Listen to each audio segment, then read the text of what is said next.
of Veda Angas. There are 6 Vedangas: Shiksha, Kalpa, Nirukta, Vyakarana, Jyotisha and Chandas. See, this Shiksha means phonetics. Vyakarana, of course, grammar. Then Nirukta, it is etymology. So these 3 disciplines, Shastras, purely Bhasha Paraka Chintanam Karoti. So linguistics comprise here Vyakarana, Nirukta, then Shiksha, and we have another area, that is Kosha Sahityam. Edesham Sarvesham Sambhuya Chindana Sandarbhe Bharatasya linguistics tradition Samyak Jnadum Shakrumaha. Tatra Asmakam Chindanasya Purvameva. While thinking about the linguistic tradition, there are 4 main periods in the history of linguistics, especially Indian linguistics. That is from Panini to Patanjali. That is 7th century BC to 2nd century BC. That is the age of critical examination and evaluation of the rules of Ashtadhyayi. When Janimah Ashtadhyayi Paninehe Supanini Sutra Rupena Likhitavan, near about 4,000 sutras. And this Vyakarana is for Laukika and Vaidika. For Vedic purpose and Laukika purpose. So the first period is Panini to Patanjali. The second period, Patanjali to Bodharaja. Bodha's period is 11th century.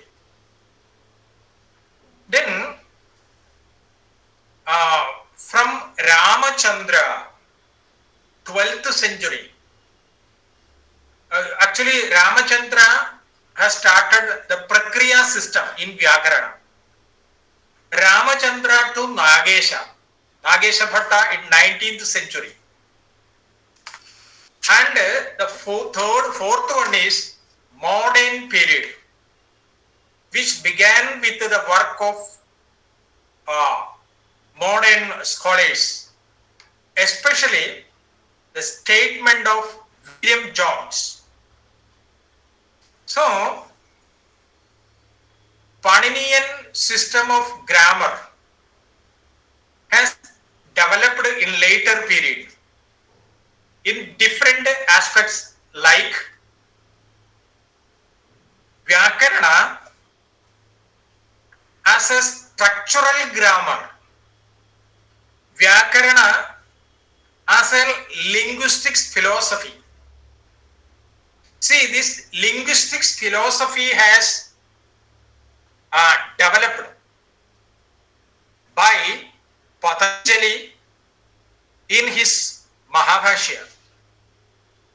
And after that, Patanjali's Mahabhashya has one important commentary written by Vakyapadiya, written by Bhartrhari in the name of Vakyapadiya. Vakyapadiya means Vakyapadiya comprise 3 kandas: Brahma Kanda, Vakya Kanda and Pada Kanda. Tatra Vakyapadiya vadati Vyakaranam means, what is Vyakarana? Asannam brahmanastasya tapasam uttamam tapaha प्रथमं छन्दसामङ्ग प्राहुर्व्याकरणं बुधाः. अर्थात् this grammar is not only for it's not only the rules and the regulations of language. It's a philosophy.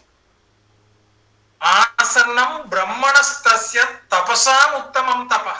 उत्तम तपः अस्ति व्याकरणपठनम् इत्युक्ते. तत्त्वावबोध शब्दानां नास्ति व्याकरणादृते. That means तत्त्वज्ञानाय व्याकरणम् अत्यन्तम् उत्तमम् अस्ति. तत्र वयं यदा भारतस्य इतिहासं पश्यामः तत्र India is a land of diverse languages and dialects. We have more than 1,000 languages. But the philosophical aspects and grammatical aspects and etymological, lexicographical and other aspects are developed in Sanskrit. For example, suppose if we are going to take example of Malayalam or any other language, we could see they have imbibed these structural aspects or the philosophical aspects from our major culture. अर्थात् संस्कृत व्याकरणस्य साहाय्येन भारते प्रादेशिकभाषाणाम् अपि विकासः जातः. तेन वयं वक्तुं शक्नुमः रिच् लिङ्ग्विस्टिक्स् हेरिटेज् भारतस्य अस्ति. and तस्य प्राधान्यम् इत्युक्ते rooted in spiritual, philosophical and intellectual traditions. In modern period, as part of the linguistics, linguistics philosophy has developed, but their perspective is different. Our perspective is in spiritual aspects and philosophical aspects and intellectual aspects. अर्थात शब्द Brahma, this concept at the outset of Vakyapadiya, Bhartrhari says, Anadi nidhanam brahma shabda tattvam yad aksharam vivartade arthabhavena prakriya jagato yata. The entire world have evolved from Akshara Brahman, that is Shabda Brahman. So, Shabda Brahma Prapti is Brahma Prapti. Arthata, according to next कृपया next करो तो. हरि ओम्. अस्माकं कल्पना इत्युक्ते स्पिरिचुवल dimension अस्ति.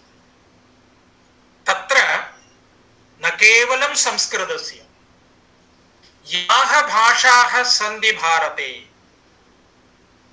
at present we have more than 1,000 languages and 22 scheduled languages, that is national language, and 11 classical languages like Sanskrit, Tamil, Pali, Prakrit, Malayalam, Odia, Kannada, etc. and etc.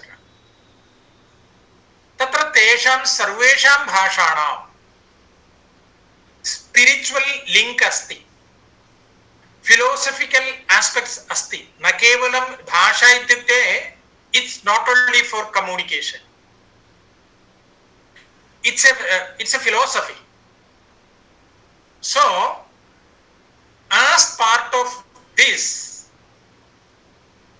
has developed here. Arthad, growth or origin and development of grammar, poetics, lexicons, phonetics, etc. and etc. are all connected with this spiritual dimension. Tasmat Bharatiya Bhasha Shastrasya Vaishishtyam Astyeva. Udaharanam kathayamaha. Vayam Bhasha Vishaya अथवा शब्द विषये यदा चिन्तयामः चिन्तन सन्दर्भे शब्दस्य परा पश्यन्ति मध्यमा वैखरी परा पश्यन्ति मध्यमा वैखरी इति लेवल चतुष्टयं विद्यते.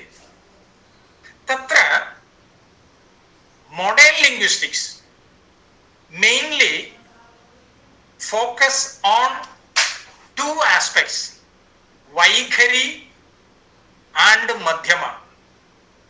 That Madhyama language is a topic of for psycholinguistics. Te chintanam kurvanti parantu अस्माकं कल्पनानुसारं चिन्तयामः तर्हि तदोपि डीप अस्ति पश्यन्ति and para. This para means Parabrahma. So the philosophy that is discussed in Upanishads, Brahma Sutra and Bhagavad Gita, that aspect we could see in Bhartrihari's Vakyapadiya and Mahabhashya of Patanjali. That is the significance or speciality of Indian linguistics. Kripaya agrimam pradarshiyatu. Tatra Narayan Modi.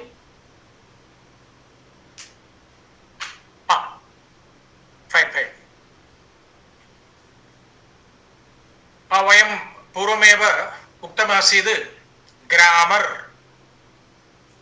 तस्य व्याकरणमिति संस्कृते कथयामः. व्याकरणं किमर्थं व्याक्रियन्ते शब्दाः अनेन इति व्याकरणम्. अर्थात् preserve purity of language. Purity in our spoken language, purity of the language that is used in literature. Tatra tasya adharena Panini sutra rupena अष्टाध्याय्याः रचनां कृतवान्. Ashtadhyayi is a living monument of human intellect. आधुनिक भाषाशास्त्रस्य पिता इति कथ्यमानः Bloomfield सः वदति it's a living monument of human intellect. मनुष्य मस्तिष्कस्य जीवनोदाहरणमस्ति. केवलं 4000 सूत्राणां साहाय्येन. तत्तु हाईली टेक्निकल अस्ति. अस्माकं विषये तु किञ्चित् लिंग्विस्टिक्स् अस्ति इति कारणात् अत्रैव आगच्छामः. अर्थात् भारते लिंग्विस्टिक्स् भारत भाषाशास्त्रम् अधिकृत्य वेदकाले ऋग्वेदे शुक्लयजुर्वेद कृष्णयजुर्वेद ब्राह्मणास् उपनिषत्स् like माण्डुक्योपनिषत्, छान्दोग्योपनिषत्, तैत्तिरीयोपनिषत्, प्रश्नोपनिषत्, तत्र सर्वत्र भाषापरक चिन्तनम् अस्ति. महाभारते शान्तिपर्वणि तत्रापि भाषायाः महत्त्वमधिकृत्य भाषायाः शास्त्रीयतामधिकृत्य कथयति। अनन्तरकाले वयं पुराणकालं यदा पश्यामः तत्र अग्निपुराणम् इति अस्ति। अग्निपुराणम् अधुना विद्यमान शिक्षाशास्त्रमस्ति। शिक्षा, पाणिनीयशिक्षा। अथ शिक्षां प्रवक्ष्यामि पाणिनीयमतं यथा इत्यारभ्य पाणिनीयशिक्षा यदस्ति तद् कुतः प्राप्तम्? It's from Agni Purana. And this same Agni-purana rules and regulations for language has already given. अर्थात् पुराणकाले अपि भाषाशास्त्रीयचिन्तनम् अस्ति। अग्रिमं स्थापयतु।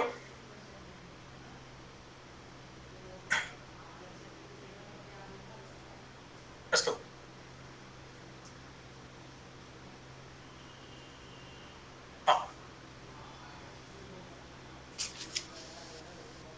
तस्य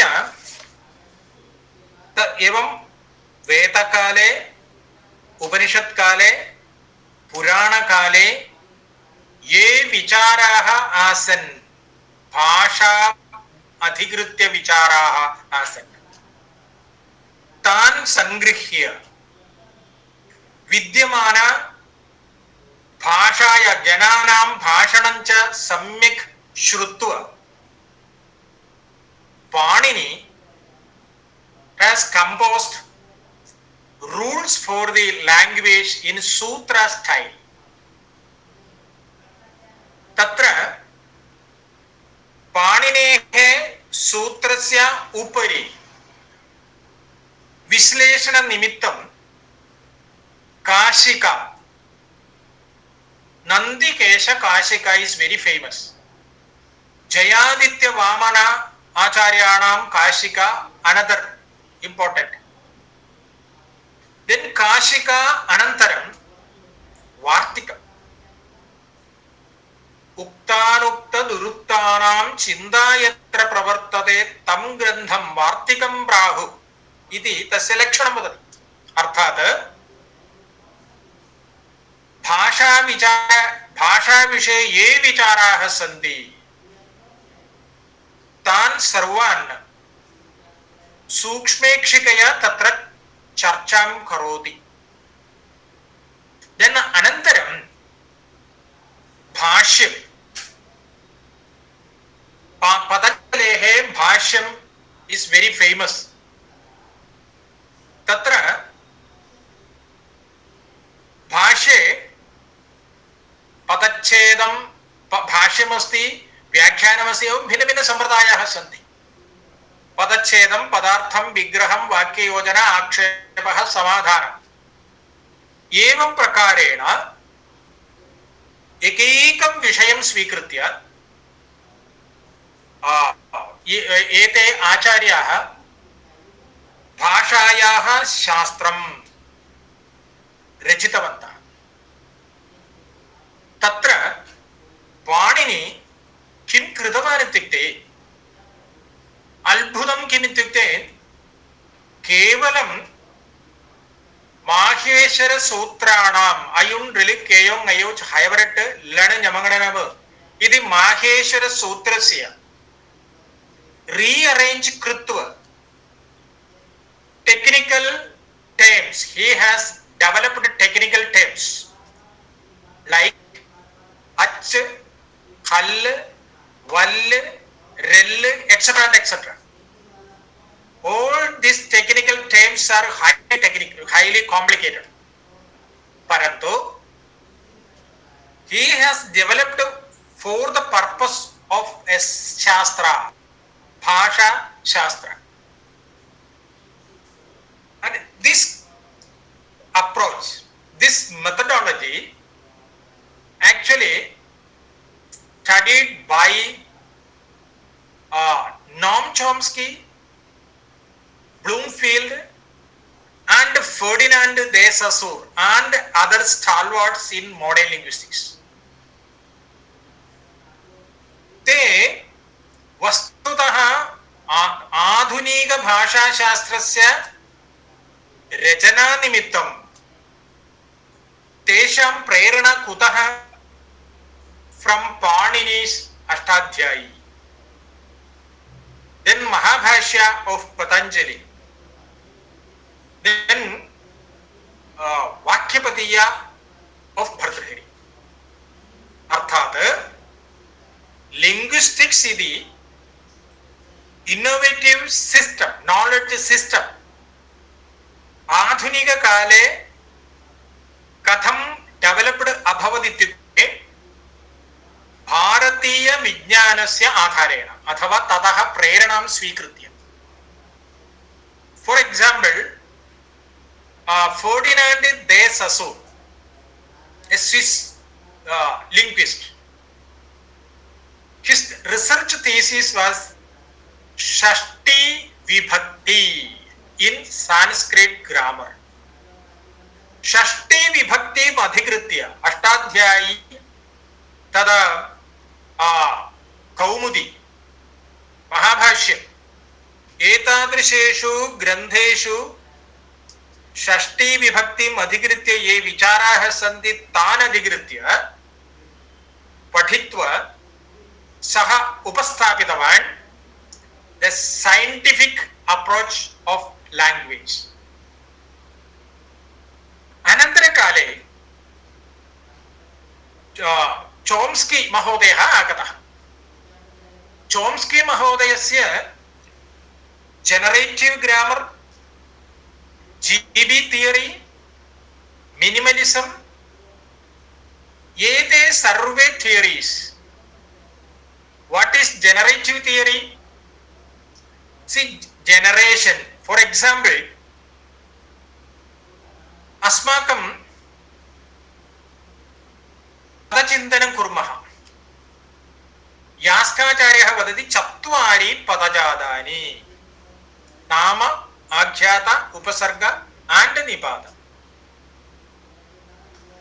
Panini classified into two, sup and thing, noun and verb. एवं पदविभागं कृतवान्. तत्र सुबन्धानाम् अथवा नामपदानाम् अपि रचना कुतः भवति? फ्रॉम रूट, धातोः भवति. एवं धातु मूल भाषा विचार चिन्तनं निरुक्त शास्त्रे यास्क महोदयः सम्यक् निरूपितवान्. अर्थात् सर्वेषामपि पदानां मूलमित्युक्ते धातु. ततः एव जनरेशन भवति. कथं भवति? पठ इति धातुः अस्ति, ततः तिप् इति प्रत्ययः, एवं शप्, एवं भिन्न भिन्न रीत्या वर्ड जनरेशन. वेड जनरेशन पठ इत्यस्य पठति इति आगतम्. देन आकांक्षा आगच्छति, कः पठति? बालः पठति. किं पठति? पुस्तकं पठति. एवं क्रियापदेन सह क्रियापदस्य आगमनानन्तरं क्यूरियोसिटी आगच्छति, कः? एवं क्रियया सह यदा अन्वयं करोति, कृत्वा कृत्वा कृत्वा जनरेशन, अर्थात first step, basic element of language is root. ततः जनरेशन भवति वर्ड अथवा पदम. ततः जनरेशन भवति सेंटेंस. तस्य साहाय्यार्थं वयं जानीमः कारकम् इति थियरी अस्ति, कारक थियरी। एवं जनरेशन् भवति। एतस्यैव वस्तुतः जीबी थियरी इति चॉम्स्की महोदयः कथयति। गवर्नमेंट एंड बाइंडिंग थियरी इति कथयति। कः गवर्निंग करोति इत्युक्ते क्रियापदं गवर्निंग करोति। यदा एकस्य ट्रेन इति सङ्कल्पं करोतु, तस्य मुख्य अंशः कः इत्युक्ते एञ्जिन् अस्ति। तस्य एञ्जिन् स्थाने अस्ति क्रियापदम्। एञ्जिन् तः अनन्तरं लोकिङ्ग् कृत्वा एवं योजयति। एवं गवर्निंग करोति क्रियापदं, बाइंडिंग करोति कारकेन।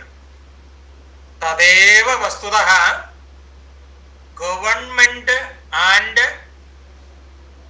बाइंडिंग थियरी इति चॉम्स्की महोदयः कथयति। अर्थात् भारतीयानाम् अस्माकं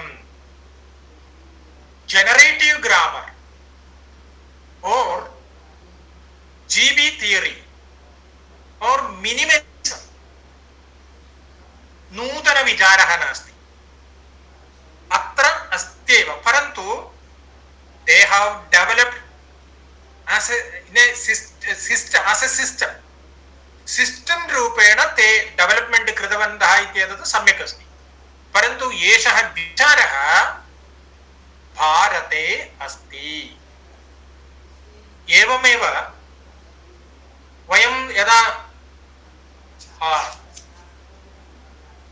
चिन्तनं कुर्मः, चॉम्स्की काले वस्तुतः चॉम्स्की पूर्वं चॉम्स्की अनन्तरम् आधुनिक भाषाशास्त्रस्य किं कालद्वयमस्ति। तत्र चॉम्स्की पूर्वं शब्दस्य अर्थचिन्तनं तेषाम् अजेण्डा मध्ये नासीत्। चॉम्स्की अनन्तरम् अर्थस्य विचारः जातः। अर्थात् फिलोसफिकल सेमांटिकल आस्पेक्ट्स। यदा वयं यास्कस्य निरुक्तं पश्यामः, तत्र एकस्यैव शब्दस्य 3 डायमेंशन मीनिंग, प्रत्यक्षवृत्ति, परोक्षवृत्ति, अतिपरोक्षवृत्ति। प्रत्यक्षवृत्ति, परोक्षवृत्ति, अतिपरोक्षवृत्ति एवं रूपेण सेमांटिक चिन्तनमस्ति। अर्थात् the first semantic work in this world is known as Nirukta of Yaska. So what is the first phonetic text? That is Shiksha Shastra, and we have more than 35 Shiksha Granthas. Akshari Shiksha, Vyasa Shiksha, Narada Shiksha, Paniniya Shiksha. Okay, so Shiksha Shastra किं वदन्ति? शिक्षा means phonetics, उच्चारण शास्त्रम् अस्ति। भाषाशास्त्रस्य component चतुष्टयं: phonetics, morphology, syntax, semantics. तत्र phonetics विषये कुत्र चिन्तनमस्ति इति चेत् शिक्षाशास्त्रग्रन्थाः सन्ति, प्रातिशाख्यमस्ति, एकाक्षरकोशः एवं morphology, पदरचनाशास्त्रं, that is generation and analysis of word, that is morphology. See, Prakriya school of Ramachandra or Bhattoji Dikshita, other grammarians, they have developed this system in a systematic manner. Other morphological aspects. Then third vibhagah ityukte syntax. वाक्यरचना शास्त्रम्. अहम् आरम्भसमये एकं श्लोकं श्रावितवान्. वाक्यकारं वररुचिं, भाष्यकारं पतञ्जलिं, पाणिनिं सूत्रकारं च. वाक्यकारः वररुचि अर्थात् कात्यायनः अथवा वररुचि. सः वाक्यमधिकृत्य विचारं कृतवान्. अर्थात् Sanskrit grammarians are sentence grammarians. Of course, Vyakarana is known as Padashastra. But this Pada for sentence, for Vakya, and this Vakya for language. So there is an interconnection. अर्थात् वाक्यानामाधारेण पदम् अथवा वाक्यानामाधारेण भाषा अस्ति, पदानामाधारेण वाक्यमस्ति. प्रत्येकं वाक्यस्य अर्थविचारः अपि अस्ति कोशसाहित्ये. एवं सम्भूय चिन्तनसन्दर्भे भारतस्य भाषाशास्त्रविचारम् इत्युक्ते इतोपि अर्थात् आधुनिकभाषाशास्त्रस्य मेथडोलॉजी उपयुज्य वयं यदा पठामः तेन भारतीय भाषाशास्त्रं ज्ञानं न भवति. अतः महोदय एतद् चेञ्ज् करोतु. अतः फोनेटिक्स्, मॉर्फोलॉजी, सिंटैक्स, देन सेमांटिक्स. सिंटैक्स कथन संदर्भे कारकम् इति प्रकरणं वयं पठामः. कारकम् इत्युक्ते सेंटेन्स् अधिकृत्य विचारः अस्ति. अन्ये आचार्याः सन्ति मीमांसकाः. मीमांसाशास्त्रमपि वाक्यमधिकृत्य चिन्तनं कुर्वन्ति. अनन्तरं यदा वयं सेमांटिक्स् इति चतुर्थं स्थानं प्रति यदा गच्छामः तत्र वाक्यार्थम् अधिकृत्य के विचारं कुर्वन्ति? सर्वे विचारं कुर्वन्ति. आलङ्कारिकाः, वैयाकरणाः, नैयायिकाः, मीमांसकाः, वेदान्तिनः, सर्वेषां चिन्तनं सेमांटिक्स् इति विषयम् अधिकृत्य अस्ति. शङ्कराचार्यः प्रस्थानत्रयस्य भाष्यं रचितवान्. रचनां कृत्वा अद्वैतस्य उपस्थापनं कृतवान्. तस्यैव प्रस्थानत्रयस्य व्याख्यानं कृत्वा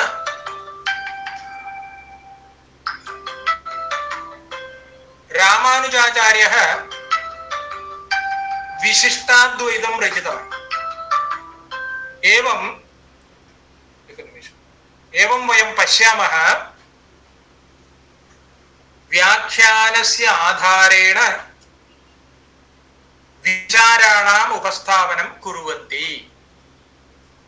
अर्थात् व्याकरणस्य साहाय्येन, निरुक्तस्य साहाय्येन, तथा कोशसाहित्यस्य साहाय्येन सिद्धान्तानाम् उपस्थापनं कुर्वन्ति. अर्थात् यदा दर्शनस्य उपस्थापनं करोति तदर्थं भाषा आवश्यकी. कीदृशी भाषा अस्ति? सैंटिफिक भाषा अस्ति. तस्य आधारेण तत्र किं किम् आगच्छति? व्याकरणमस्ति, कोशसाहित्यमस्ति, निरुक्तमस्ति, देन् शिक्षाशास्त्रमस्ति. अर्थात् interpretation of a text is based on linguistics.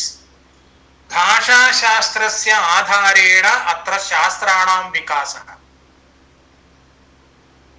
भाषाशास्त्रस्य आधारेण अत्र विज्ञानस्य विकासः. न्यायशास्त्रं भवतु, वेदान्तशास्त्रं भवतु, काव्यशास्त्रं भवतु, सर्वत्र तथा. तस्मात् अस्माकम् आचार्याः कथयन्ति मुखं व्याकरणं तस्य कस्य विज्ञानस्य. ज्ञानस्य यदा ज्ञान यत्किमपि पठतु तत्र प्रथमसोपाने आगच्छति व्याकरणम्. अतः एव मुखं व्याकरणं तस्य इति ख्यातिः आगतः अस्ति. एवं अग्रिमं स्थापयतु.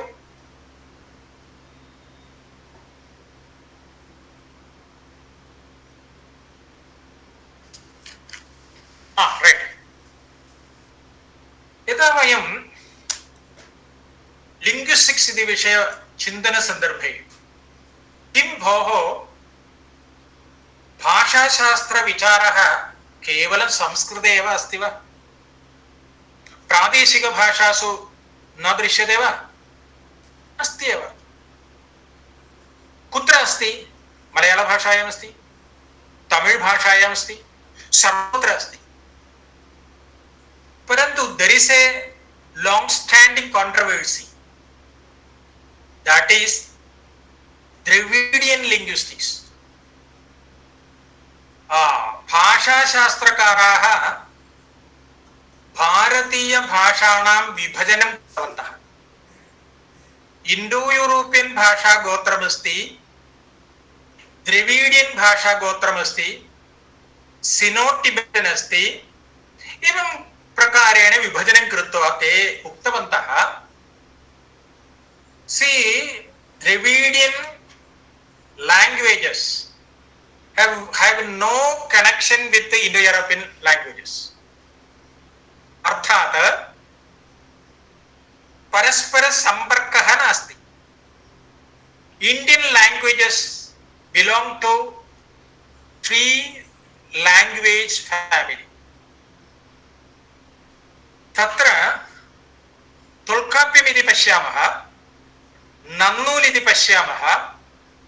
तत्र नन्नूल् मध्ये तोल्काप्यं मध्ये ये विचाराः उपस्थापयन्ति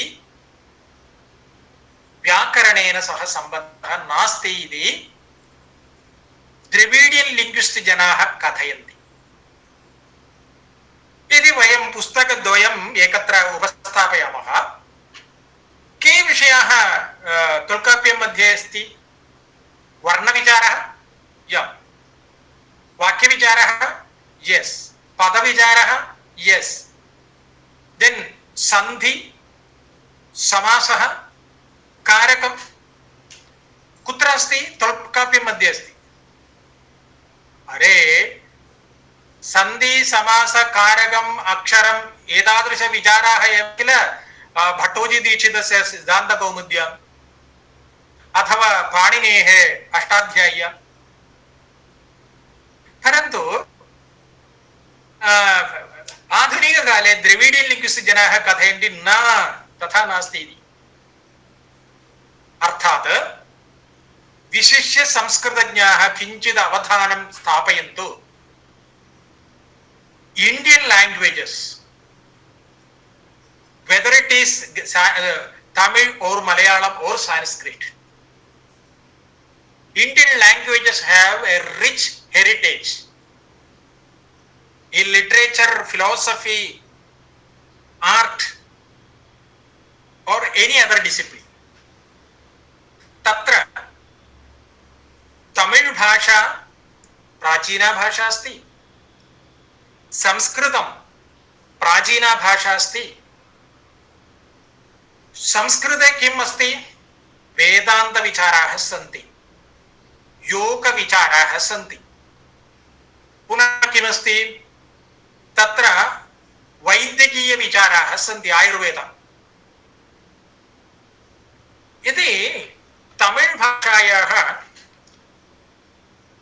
तिरुक्कुरळ्, तिरुवाचकं, तिरुमन्त्रं, तिरुक्कुरळ्, तिरुवाचकं, तिरुमन्त्रं, तत्र विशिष्य तिरुमन्त्रमिति ग्रन्थं वयं पश्यामः.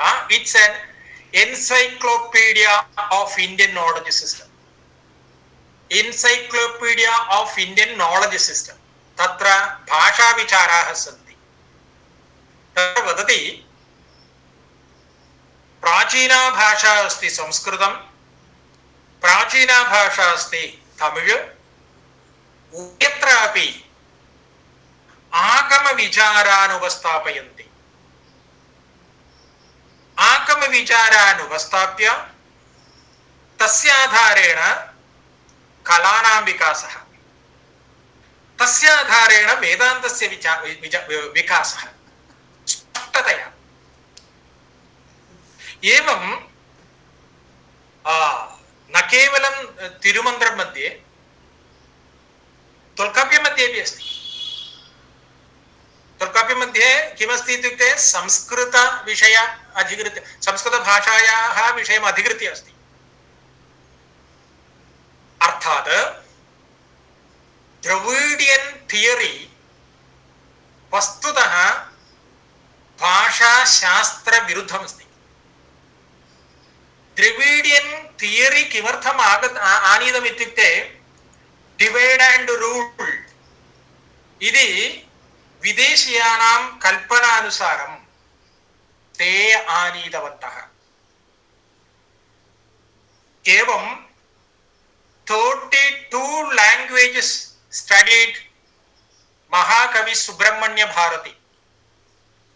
Subramanya Bharati, a Tamil poet, and also he is a Vedantic humanist. सः वदति भारतीय भाषाः परस्परं एकस्मिन् कुटुम्बे यदा अङ्गभूताः सन्ति तद्वदस्ति. तत्र एषा भाषा असमीचीना, एषा भाषा उन्नता तथा नास्ति, समाना अस्ति. मम भाषा, सः वदति मम भाषा तमिळ्, परन्तु वेदभाषा अस्ति संस्कृतं. संस्कृतं विहाय तमिळ् भाषायाः विज्ञानस्य स्थितिः नास्ति. परन्तु तमिळ् जनाः वदन्ति तिरुमन्त्रं तादृशग्रन्थेषु संस्कृतस्य एकं वाक्यमपि नास्ति इति. तिरुमन्त्रम्, मन्त्रमिति कः शब्दः अस्ति? संस्कृतमस्ति. तस्य एकैकं श्लोकं यदा पश्यामः, ஐந்து கரத்தனே யானை முகத்தனே இந்தின் இளம்பிறை போலும் எய்தனே நந்தி மகந்தனே ஞான கொழுந்தினே புந்தியில் வைத்து அடி போற்றுகின்றேனே. ஞான கொழுந்து, ஞான கொழுந்து, ஐந்து முகம், ஐந்து கரம், கரம் மீன்ஸ் संस्कृतम. யானை முகம், முகம் is संस्कृतम. See, Tirumandram composed 2500 years back by Tirumular. अर्थात तत्र संस्कृत शब्दानाम् आधिक्यमस्ति. एवं वयं तिरुवाचकमिति पश्यामः। நமச்சிவாய வாழ்க நாதன் தாழ் வாழ்க இமைப்பொழுந்தன் என் நெஞ்சில் நீங்காதே தாழ்வாழ்க ஏகன் அநேகன் இறைவன் அடி போற்றி ஏகன் अनेकन नमः शिवाय संस्कृतम अर्थात प्रस्थानत्रया in Tamil literature.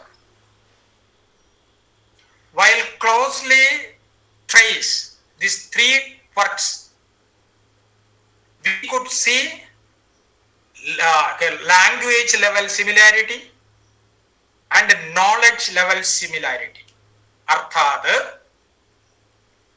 भारतस्य एकता इत्युक्ते सर्वासां भाषाणां समन्वयः अस्ति, विशिष्य तमिळ् भाषायाः 1920 आरभ्य तमिळ् राज्ये तत्र कलहः जातः। किम् आसीत्? No, we are not ready to accept any other Indian language, especially Hindi or Sanskrit. Still now, they are not ready to accept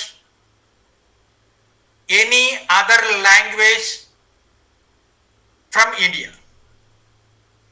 अतः ते केवलं तमिळ् भाषायाः पठनमेव कुर्वन्ति, प्लस आङ्ग्लमेव पठन्ति।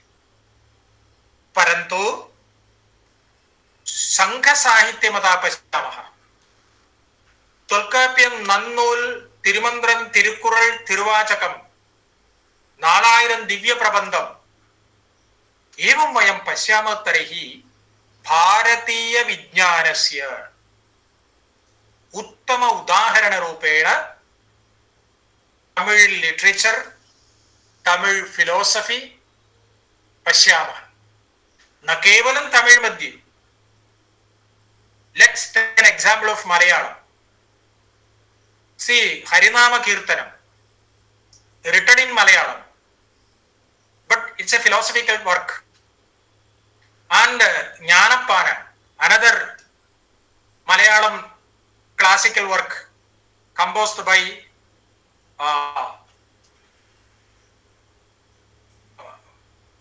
Chadidi Vismurdavan. Pundana. Then another classical work, Atmopadesha Shatakam. Malayala Bhashayaha Vijnanatrayam. Harinama Kirtanam, Jnanapana, Atmopadesha Shatakam. यदि संस्कृतस्य ज्ञानं विना, संस्कृत वेदान्तस्य ज्ञानं विना एतस्य अध्ययनं कष्टं निश्चयेन। न संस्कृत वेदान्तेन सह आत्मोपदेशशतकस्य सम्बन्धः एव नास्ति। श्रीनारायण गुरुः किं he belonged to other discipline. He has no connection with Upanishad or Vedanta. No, absolutely wrong. अर्थात यदा तमिळ् भाषायाः संस्कृत सम्बन्धः अस्ति, तद्वदेव मलयाळस्य। अहं कन्नड विषये न अधीतवान्, परन्तु निश्चयेन कन्नड विषये अपि एवमेव स्यात्, आन्ध्रभाषायाः अपि एवमेव स्यात् इत्यत्र नास्ति सन्देहः। अतः अग्रिमम्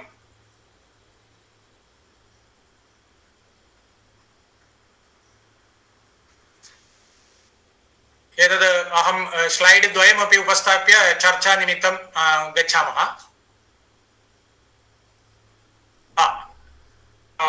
oral tradition and preservation, phonetic अर्थात शिक्षाशास्त्रं यदा वेद अध्ययन निमित्तं महाभाष्ये पस्पशान्निके वदति व्याकरणं किमर्थं पठति, तदा वदति रक्ष ऊह आगम लघु असन्देहः।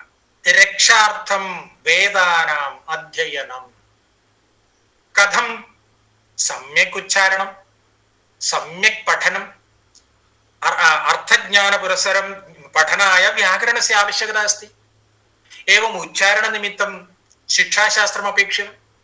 एवम् इन् वन् वर्ड् शिक्षा, व्याकरणं, निरुक्तं तथा अन्ये डिसिप्लिन्स् सर्वमपि अस्माकं ज्ञानस्य परिरक्षणाय भवति. अग्रे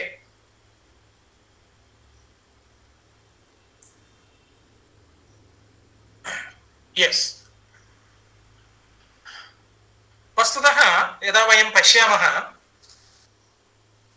यूनिटी इन् डैवर्सिटी, नानात्वे एकता इति अस्माकं ट्रेडिशन् अस्ति.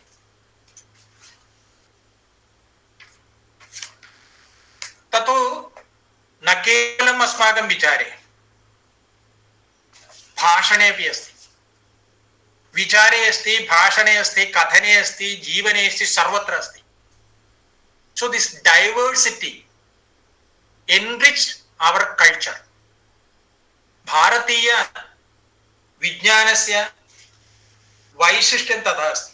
एकं सत् विप्राः बहुधा वदन्ति, सत् एकमेव अस्ति. तत्र विज्ञाः भिन्नप्रकारेण कथयन्ति. ये भिन्नप्रकारेण दृश्यन्ते, विरुद्धं नास्ति, वैविध्यमस्ति. अतः सर्वदा भाषायाः प्रयोगसन्दर्भे किमर्थं भाषा? भाषा विज्ञानस्य अवगमनाय अस्ति, विज्ञानस्य विनिमयनाय अपि अस्ति. अवगमनं मीन्स् इन्नर् कम्युनिकेशन्, वितरणं मीन्स् औटर् कम्युनिकेशन्. तत्र किं वयं कुर्मः इत्युक्ते भक्तिमधिकृत्य, ज्ञानमधिकृत्य, कर्ममधिकृत्य, एवं भिन्नभिन्नविषयान् अधिकृत्य वयं सर्वदा चिन्तनं कुर्मः, सर्वदा कम्युनिकेशन् कुर्मः. अर्थात् संस्कृतेन तदा चिन्तनसन्दर्भे संस्कृता भाषा अस्ति, संस्करणं कृत्वा या भाषा अस्ति सा अस्ति. तस्मात् संस्कृतेन यदा चिन्तनं करोति, संस्कृतेन यदा भाषणं करोति, तदा एकस्य सम्पूर्णपरिवर्तनं भवति. Because Sanskrit is a powerful tool for information, transformation and formation of the individual and the society. अर्थात् वयं यदा सम्भाषणसन्दर्भे कथयामः, संस्कृतभाषा सम्भाषणसन्दर्भे परस्परम् अश्लीलपदानाम् उपयोगाय किं कुर्मः? मूर्खः, वानरः. परन्तु प्रादेशिकभाषायां तथा नास्ति. अर्थात् तदा कलहसन्दर्भे अपि अस्माकं भाषायाः प्रयोगं यदा पश्यामः तर्हि रिफैन्ड् अस्ति. ततः एव संस्कृतादेव इतर भारतीय भाषाणां वोकाबुलरी एन्रिच् अभवत्. For example, see, under Ministry of Education we have one branch or cell, Commission for Scientific and Technical Terminology. See, they have gleaned more than 10 lakhs pan-Indian vocabulary, not vocabulary, pan-Indian vocabulary. How many? More than 10 lakhs. Okay. And 85% of this vocabulary is directly from Sanskrit. And still now it is using for teaching and learning mathematics, botany, history, physics, biology, etc. and etc. And they have published near about 80 dictionaries. अर्थात पद यदा भाषाणां आवश्यकता अस्ति अथवा शब्दस्य आवश्यकता यदा अस्ति कुतः संस्कृतादेव. अतः रीजनल लैंग्वेजेस सर्वदा, लोकल लैंग्वेज सर्वदा संस्कृताद् एव साहाय्यं स्वीकरोति.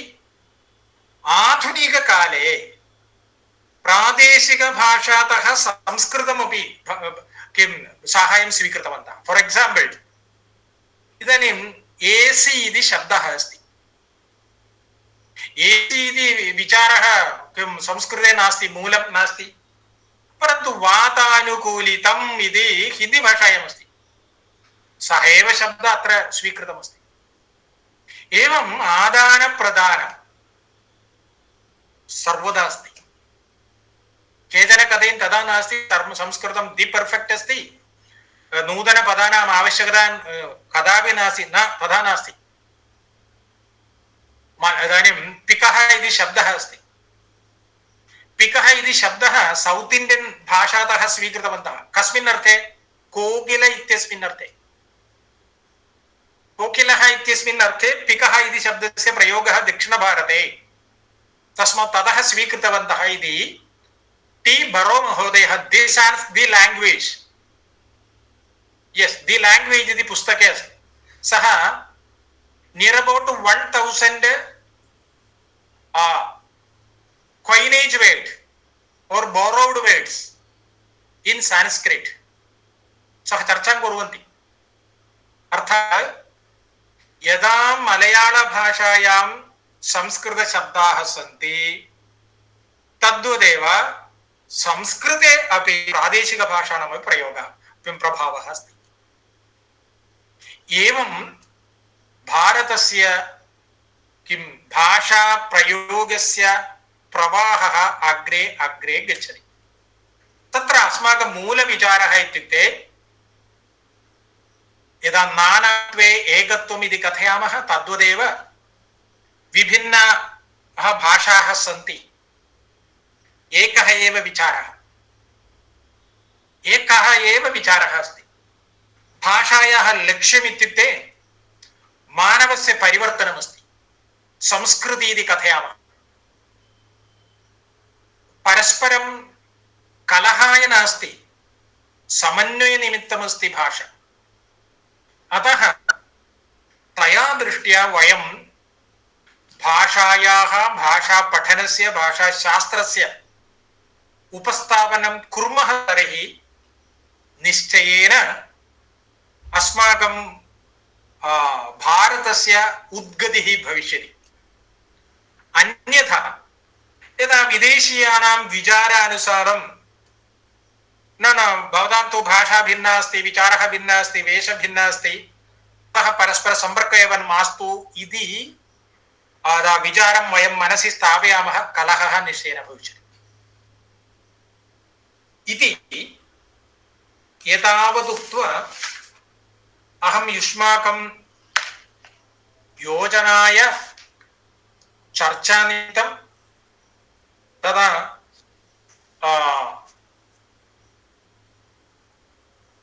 ये भागं स्वीकुर्वन्ति तेषां निर्देशाय च समयं दत्त्वा अहं किञ्चित् विरमामि.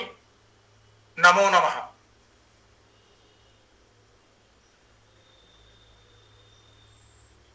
हरि ओम्. हरि ओम् महोदय, इतोपि स्लैड् द्वयम् अस्ति खलु, त्रयम्? सत्यम्. इन्फ्लुएन्स् आन् मॉडर्न् लिंग्विस्टिक्स् इति विषये अस्ति. अर्थात् भारतीय भाषा शास्त्रस्य इन्फ्लुएन्स् तद् पूर्वमेव अहम् उक्तवान्. फोनेटिक्स् विषये, मॉर्फोलॉजी विषये, सिंटैक्स विषये, सेमांटिक्स विषये, तथा लिंग्विस्टिक्स फिलोसफी विषये संस्कृतस्य प्रभावः अस्ति इति चॉम्स्की महोदयस्य तथा ब्लूमफील्ड महोदयस्य फर्डिनांड दे ससूर महोदयस्य ग्रन्थं पश्यामः तर्हि सम्यक् अवगन्तुं शक्नुमः। अग्रे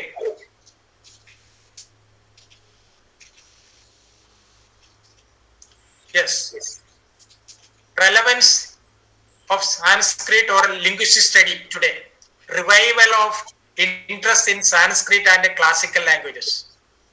अर्थात् ओ संस्कृतं प्राचीना भाषा अस्ति, तत्र प्राचीनविचाराः एव सन्ति, वयं आधुनिकाः, अतः आधुनिकभाषाणां पठनमेव भवतु, तेन एव विदेशराज्येषु गमनं सुखकरं भवति इति विचार्य वयं संस्कृतपठनम् अथवा क्लासिकल् लाङ्ग्वेज् पठनं पार्श्वे स्थापयामः। तर्हि भारतीयं विज्ञानं यदस्ति तद् अस्माकं बहु दूरे तिष्ठति, बहु दूरे तिष्ठति। सः एकः विचारः। द्वितीयः विचारः, यदि संस्कृतस्य सम्यक्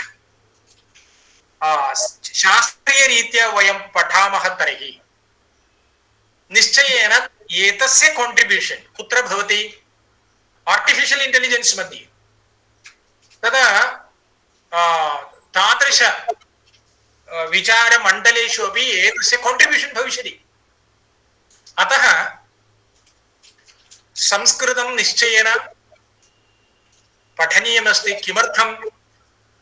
helps preserve India's intangible heritage, not only intangible, tangible and intangible heritage preservation इत्युक्ते संस्कृत पठनेन भवति। फॉर एग्जांपल इदानीं 64 आर्ट्स सन्ति, नृत्यं नृत्यं वाद्यं गीतम् इत्यादिकं भिन्न भिन्न कलाः सन्ति।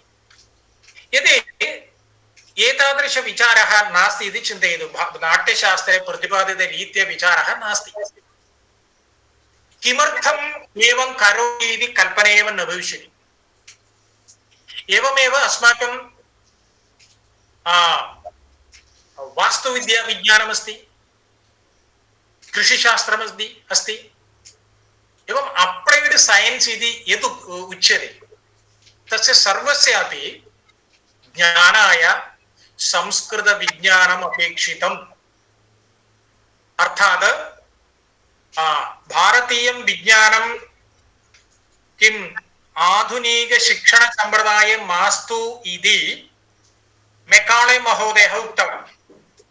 तस्य आधारेण वयं भारते स्वातन्त्र्य अनन्तरमपि still now we are teaching European perspective, not Indian perspective. ಅದು ಭಾಷಾ ವಿಷಯ भवतु, ಸೈಕಾಲಜಿ ವಿಷಯ भवतु, फिलासफी विषय भवतु, सर्व संपूर्णं भारतीय चिन्तनानुसारं नास्ति।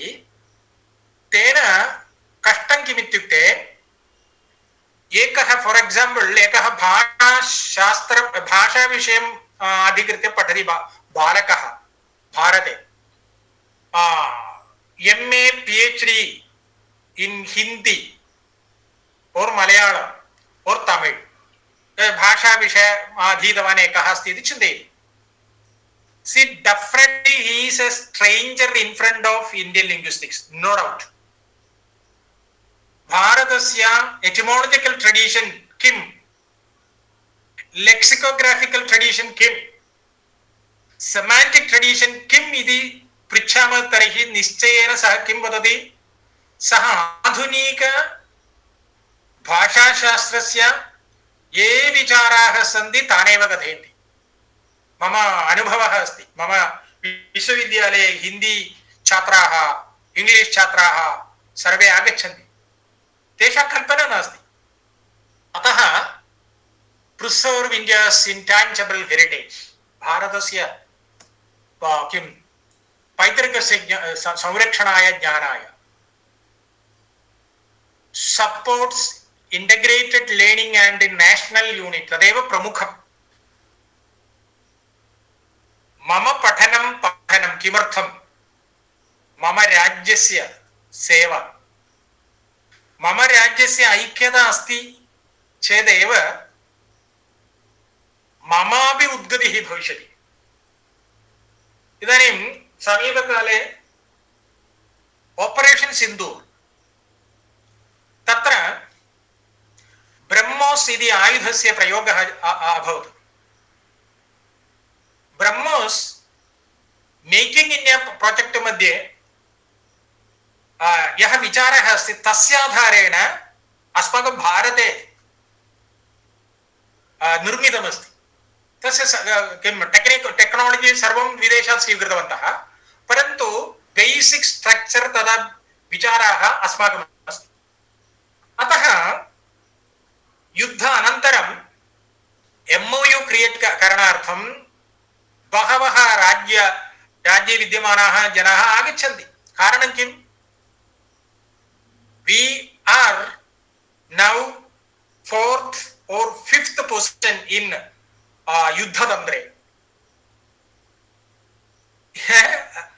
एवं यदा कोरोना आसीत्, कोरोना सर्वत्र लोके सर्वत्र आसीत्, परन्तु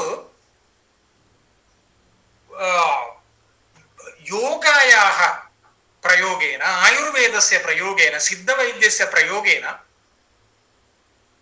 कोरोना रोगस्य निवारणं pre corona post corona corona समये सर्वदा योगायाः प्राधान्यमस्ति, आयुर्वेदस्य प्राधान्यमस्ति। अतः जर्मनी जपान् सदृश राज्येभ्यः आयुर्वेद योग विषये चर्चां कर्तुम् आगच्छन्ति।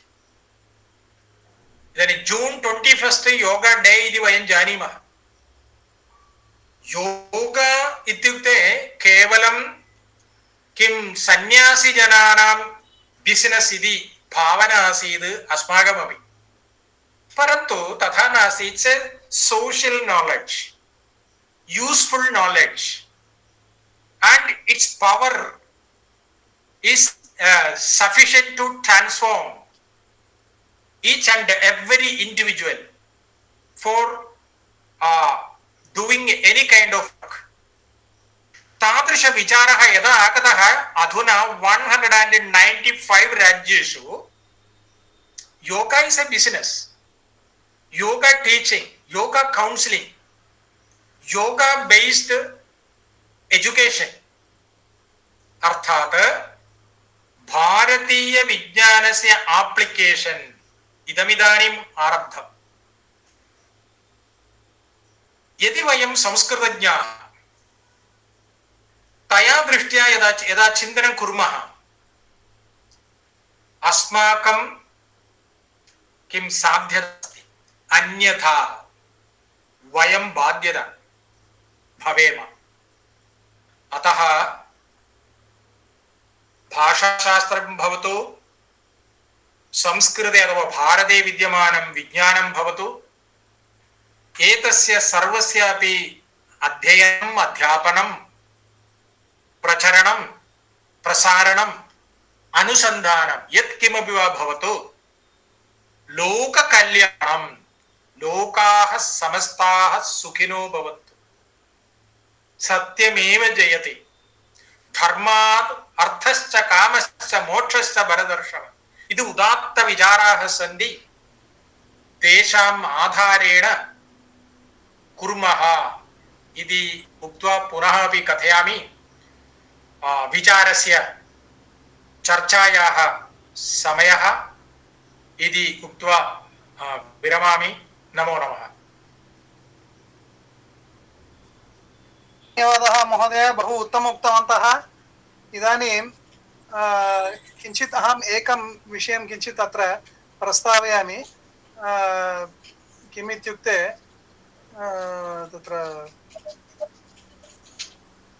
तत्र भवन्तः उक्तवन्तः तमिळभाषायाः, मलयाळभाषायाः, हिन्दीभाषायाः इति सर्वम् उक्तवन्तः। तत्र किमर्थं सिंहळभाषा उपरि तत्र अवधानं नास्ति? तद् अस्माकं तमिळ, द्राविड, मलयाळ सम्बन्धी भाषा नास्ति किं? न चेत् तत् पृथक् अस्ति किम् सिंहलं किमर्थं न आगच्छति इति पृच्छामि. सिंहलभाषा अर्थात् श्रीलङ्काजनानां भाषा.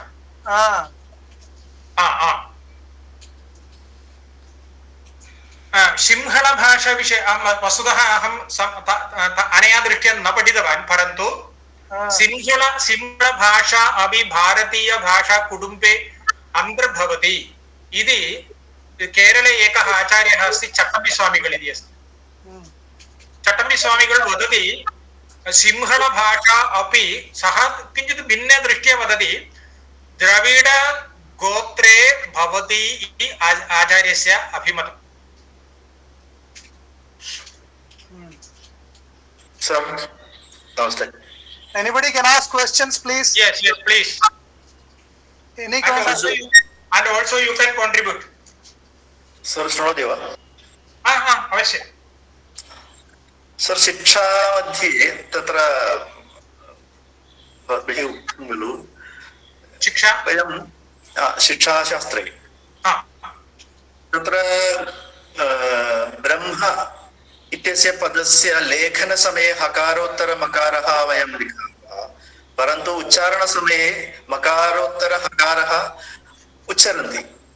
तत्र कानिचन नियमानि कुत्रापि वर्तन्ते वा इति एकः प्रश्नः. अनन्तरं एकमेकं पृच्छतु, एकमेकं प्रश्नम्.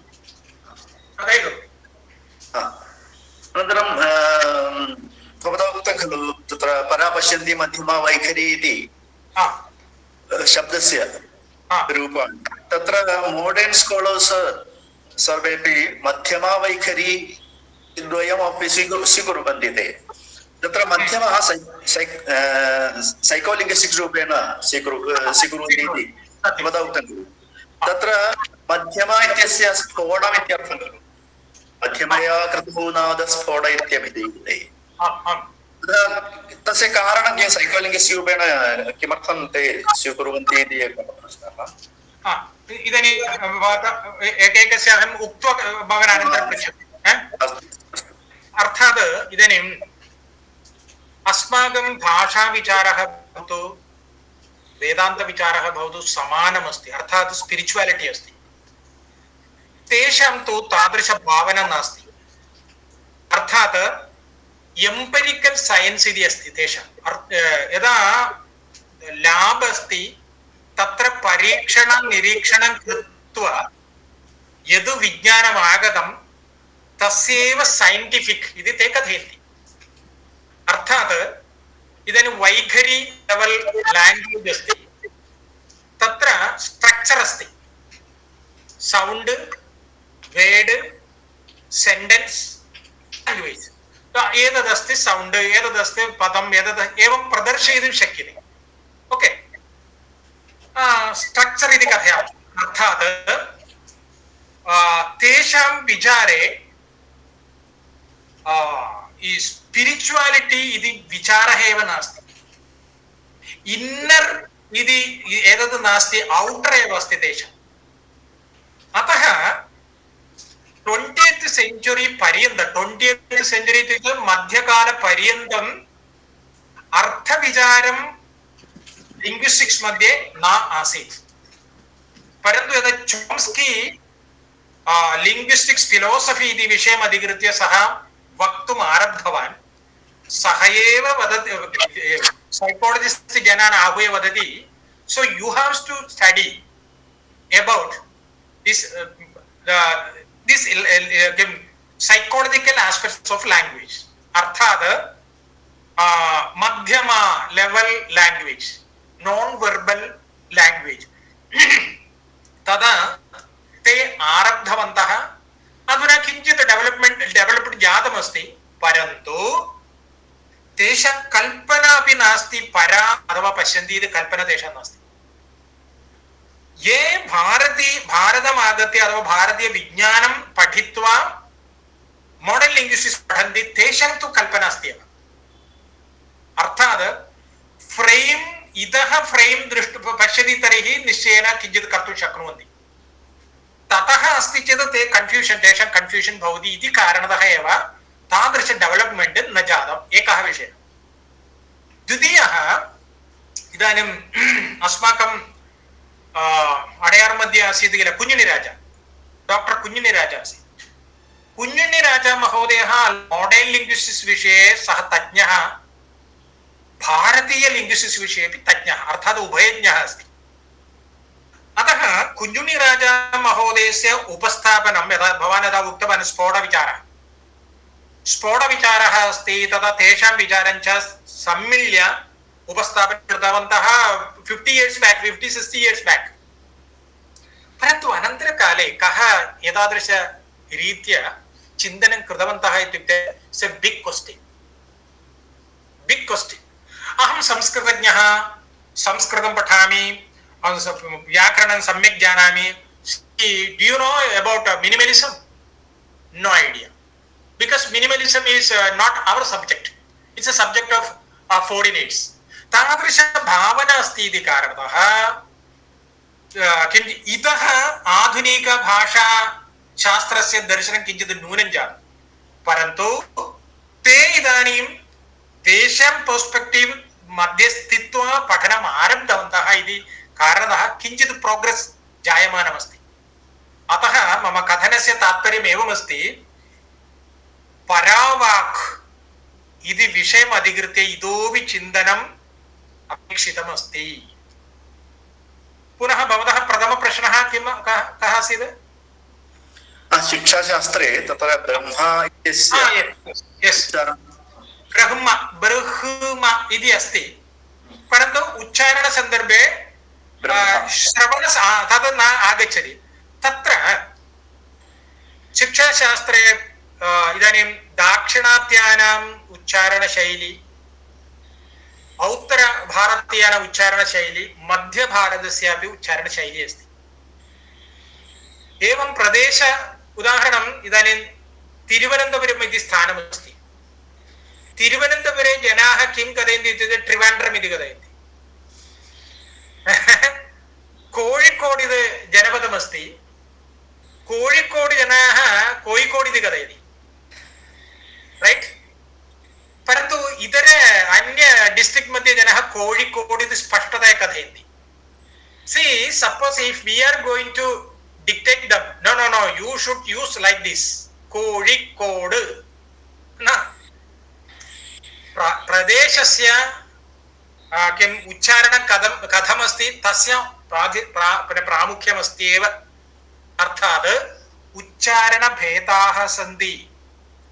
इदानीं नम्बूदिरीजनाः अभवत् इत्यस्य स्थाने अभवल् इति वदति, लृ इति कथयति। इतरे तथा न कुर्वन्ति। यदा वयं ॐ नमः कृष्णाय नमः इति शब्दस्य एव प्रयोगः अत्र। उत्तरभारतं वयं गच्छामः, नमः हा इति किञ्चित् स्पष्टतया कथयन्ति, अर्थात् भवताम् उच्चारणं सम्यक् नास्ति, अस्माकम् एव सम्यक् अस्ति इति न कथयन्तु। दक्षिणभारते एवम्, उत्तरभारते एवं तथा अस्ति किल। ज्ञानी सेल् सिंग् इति कथयति, ते किं कुर्वन्ति, ज्ञानी सेल् सिंग् इति कथयन्ति। स्टैल् अस्ति, अतः डिफरेन्स् अस्त्येव। तस्मात् डिफरेन्स् आधारेण शिक्षाशास्त्रे प्रत्येकं कुत्र कुत्र किं भेदाः सन्ति इति विषयम् अधिकृत्य तत्र प्रतिपादितवन्तः। यदा भवान् उक्तवान् ब्रह्मा इत्युक्ते नैफ् इति वयं न कथयामः, नैफ्। फोरेस्ट् इति वयं भारतीयाः कथयन्ति, परन्तु आङ्ग्लेयाः फोरेस्ट् आर् सैलेण्ट् अस्ति। एवमेव कार् इति वयं तथा कुर्मः, का इति तेषाम् उच्चारणमस्ति। एवं प्रत्येकस्य राज्यस्य प्रदेशस्य उच्चारणभेदाः सन्ति इति डिस्क्रिप्टिव् फार्म् रूपेण तत्र प्रस्तावनमस्ति। एतत् सर्वं प्रादेशिकभाषाणां प्रभावः इति वक्तुं शक्यते। संस्कृतं नैव भोः, प्रादेशिकभाषाणाम् इति नास्ति, प्रादेशिक प्रभावः इति वदति चेत् समीचीनं। तत्र नियमः न वर्तते। तदेव इदानीं किमर्थम् इत्युक्ते तत्र प्रकृतिः इत्युक्ते न्याचुरल्, तद् विकृतिः इत्युक्ते अगेन् करप्टेड्। तत्र प्रकृतं स्यात् संस्कृतं, तद् यद् प्रादेशिक उच्चारणमस्ति तद् ग्राम्यं स्यात्, ग्राम्य प्रभावः इति वक्तुं शक्यते किल? स्यात् स्याद्वादः एव तत्र यतः पाणिनेः सूत्रं अष्टाध्यायीं पश्यामः, तत्र प्राजी प्रदीजी उदीजी इत्युक्त्वा प्रत्येकं राज्ये एवमासीत्। शवति यदि कर्मणि कम्बोजेषु एवं भाषन्ते, अर्थात् गच्छति इति प्रायेण वयम् उच्चारणं कुर्मः, परन्तु कम्बोडिया राज्ये गच्छति इत्यस्मिन् स्थाने शवति कथयति। काश्यामपि उत्तरभारते च शवति इत्येव वदन्ति, गच्छति इति अर्थः। तदेव पाणिनि पतञ्जलि सम्यक् उक्तवान्, अर्थात् प्रादेशिकभेदाः सन्ति एव। इदानीम् आधुनिककाले अवकाशः इति शब्दः अस्ति। अवकाशः इति यदा दक्षिणभारते विशिष्य केरळे वदति तर्हि अवकाशः इत्युक्ते रैट् इत्यस्मिन् अर्थे अस्माकं प्रयोगः, परन्तु उत्तरभारते अवकाशः इत्युक्ते वेकेशन्, अवसरः इति अस्ति। अत्रापि अस्ति, भेदाः सन्ति। इदानीं किञ्चित् अहम् एकां भावनां प्रस्तावयामि, कृपया निमिषद्वये समापयामि। संस्कृतं किमर्थं पठनीयम् इति एका भावना लिखिता अस्ति, सर्वेभ्यः एवं किञ्चित् अहं श्रावयामि, शृण्वन्तु कृपया। भवताम् अभिप्रायमपि प्रकटयितुं शक्नुवन्ति। संस्कृतं किमर्थं पठनीयम् इति भवतु भारत राज्य भाषा भव्य संस्कृतं देवभाषा अस्मत् देश भाषा देवदेव महेश्वरस्य डमरुकनाद स्फुरित सूत्राधारितं देवगुरुना गीष्पतिना बोधितं देवेन्द्र चन्द्रादिना परिष्कृतं भवतु भारत राज्य भाषा। श्री हनुमता बालगणेशेन चाधीतं सहस्रव्याकरणज्ञ भास्करेण संरक्षितं महर्षि व्यासेन वाल्मीकिना च प्रकाशितं महिमान्वित चतुर्वेद वाङ्मयोपनिषद् भाषितं महामति पाणिन्यादि मुनित्रयेण सुव्याकृतम् अहंकार निवारण संस्कारकं संस्कृतं सहस्रकोटि जीवराशिषु मानव जन्मनि संप्राप्ते महत्तर कैवल्य सिद्ध्यर्थम् उत्तमावकाश एष इति अहर्निशं सुमनसा मित श्रद्धया पठनीयम् भवतु भारत राज्य भाषा भव्य संस्कृतं देव भाषा अस्मद्देश भाषा। सम्यक् सम्यक् भवतः यदुक्तं पूर्वम् अस्माकं लिङ्गे इन्द्रेण चन्द्रेण इत्यादि तत् सर्वम् अत्र महर्षि इत्यादि तत्र सर्वं प्रस्तुतं, तदर्थम् अहम् एतत् प्रदर्शितवान्।